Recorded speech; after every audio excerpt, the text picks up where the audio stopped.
नमस्कार किसान एवं पशुपालक भाइयों, स्वागत है आपका हमारी खेती हमारी पशु यूट्यूब चैनल पर।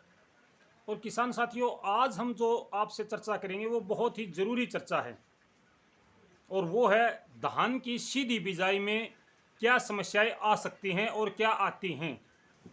कई दिनों से मैं देख रहा हूं कि व्हाट्सएप, फेसबुक, हर जगह पे इस धान की सीधी बिजाई के बारे में बहुत कुछ बताया जा रहा है, लेकिन इसकी समस्याओं को कोई नहीं बता रहा है।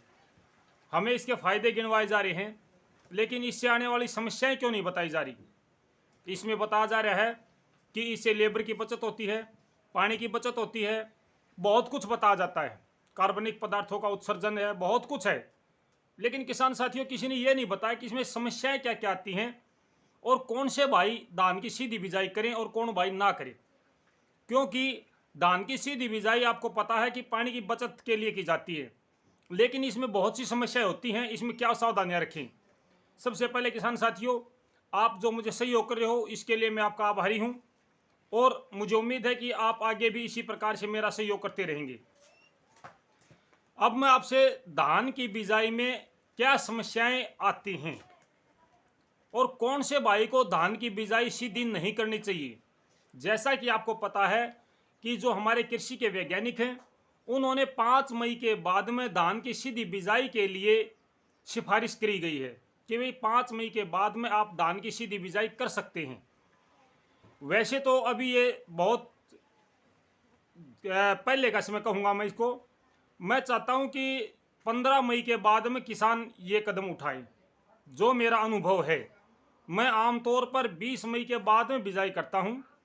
इसमें सबसे ज़रूरी बात है कि आपका जो क्षेत्र है वो फ्लड इरिगेशन का क्षेत्र होना चाहिए। मतलब कि आपके पास नहरी पानी की व्यवस्था हो। अगर आप ट्यूबवेल के पानी से धान उगाना चाहते हैं तो आपके पास में अच्छे संसाधन होने ज़रूरी हैं। दूसरी सबसे बड़ी बात इसमें मैं ये कहना चाहता हूँ कि इसमें जो समस्याएं आती हैं वो काफ़ी गंभीर समस्याएं हैं। उनको कैसे निजात पाएं। जैसे खरपतवार की समस्या। हमारे कृषि वैज्ञानिकों ने कहा है, विशेषज्ञों ने कहा है कि इसमें नॉमिनी गोल्ड का स्प्रे आप मारें। नॉमिनी गोल्ड के स्प्रे से सभी प्रकार के खरपतवार खत्म नहीं होते हैं। विशेष तौर से मैं उनको भी खरपतवार मानता हूं जो दूसरी वैरायटी का धान का पौधा इसमें उग जाता है।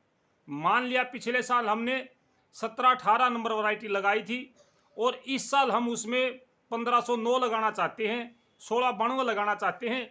तो ऐसे में जो 17-18 के, 11-21 के या 1885 के पिछले साल के जो बीज हमारे खेत में पड़े हैं वो जर्मिनेट साथ साथ में होते हैं, वो साथ साथ में अंकुरित हो जाते हैं और हमें ये पता नहीं चलता कि ये कौन से बीज हैं।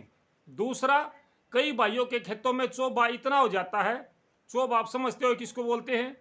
जो बहुत छोटा दाना होता है धान में। सबसे बड़ी खरपतवार की जो समस्या है वो चोबा बोलते हैं हम इसको। आप क्या बोलते हैं मुझे नहीं पता। अगर आप इसको कुछ और बोलते हैं तो कमेंट बॉक्स में मुझे बताएं, मेरा मार्गदर्शन करें कि भाई हम इसको ये बोलते हैं। ये कई प्रकार का होता है। जैसे पीआर धान होता है हमारा, वैसी वैरायटी का भी होता है। कई बार इसके तुस बड़े होते हैं वो भी होता है। इसके दाने काले होते हैं वो भी होता है। कई प्रकार का होता है ये, वो भी एक समस्या है। और जो पिछली बार हमने इसके अंदर वैरायटी लगाई थी, इस बार हमने उस वैरायटी को चेंज करके दूसरी लगाने का प्रोग्राम कर दिया। तो पिछले साल जो बीज झड़ जाता है वो बीज जमीन में सुप्त अवस्था में पड़ा रहता है और वो उचित अनुकूल मौसम होने पर, यानी कि अब जब हम धान की बिजाई करेंगे तो इस मौसम में वो साथ साथ उग जाता है। तो ये एक सबसे बड़ी समस्या है। दूसरी सबसे बड़ी समस्या है इसकी, और वो ये है कि इसके जर्मिनेशन के समय पे चूहे इसके बीज को खा जाते हैं। पिछले साल हमने लगाया और मेरे और भी किसान साथियों ने इस बीज सीधी बिजाई की धान की, तो चूहों ने इतना नुकसान कर दिया था कि हमें दोबारा से उस खेत में लगभग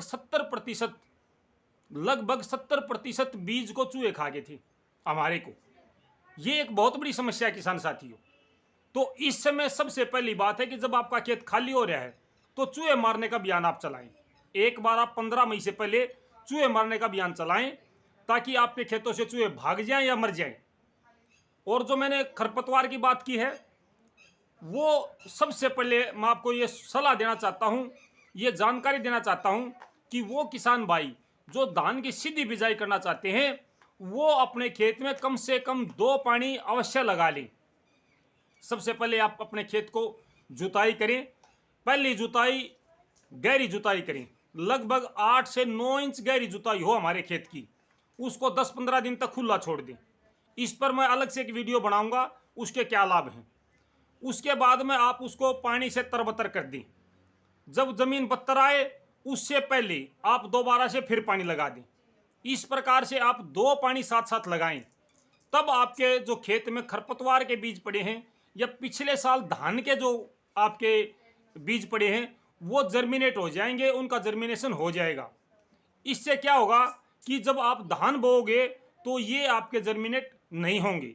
दूसरा, जो भी आप लाइनों में बिजाई करोगे, जो सीधी बिजाई है धान की वो लाइनों में होती है ज़्यादातर, तो उसके दौरान जो लाइनों से अलग पौधा उगता है उसको आप धान का पौधा ना माने। सीधी बात मैं आपको बताता हूं, अगर आप उसको धान का पौधा मानते हो तो आपको गलतफहमी होगी और बाद में आपको पछताना पड़ेगा। कई बार ऐसा भी होता है कि बहुत सारे एक जगह पे बीज गिर जाते हैं, कुछ बीज लाइनों में भी जर्मिनेट होते हैं, कुछ लाइनों से बाहर हो जाते हैं। तो जब भी आपकी फसल 20 दिन की हो, 25 दिन की हो जाए धान की, तो आप उस समय ये सुनिश्चित करें कि लाइनों से बाहर जो पौधा है वो हमारे बीज का नहीं है। जी हाँ, ये बात जरूरी है किसान साथियों, आपको ये जानना बहुत जरूरी है, क्योंकि हमें पता तब चलता है जब उसको फल आता है कि भाई ये तो हमारा बीज नहीं है जो हमने बोया था, ये तो दूसरा बीज आ गया है। तो इस प्रकार का जो बीज जर्मिनेट होता है वो हमारा बीज नहीं होता। इसको समय से पहले अगर हम निकाल दें तो हम नुकसान से बच सकते हैं। इसमें अगर आपने बाद में निकाला तो कोई फायदा नहीं होगा, क्योंकि हमने जो धान को खुराक दी है वो आपका दूसरी फसल का बीज खा जाएगा। इससे हमारे धान का फुटाव कम होगा, उसके ऊपर फल कम लगेगा, बहुत सारे नुकसान आपको पता है।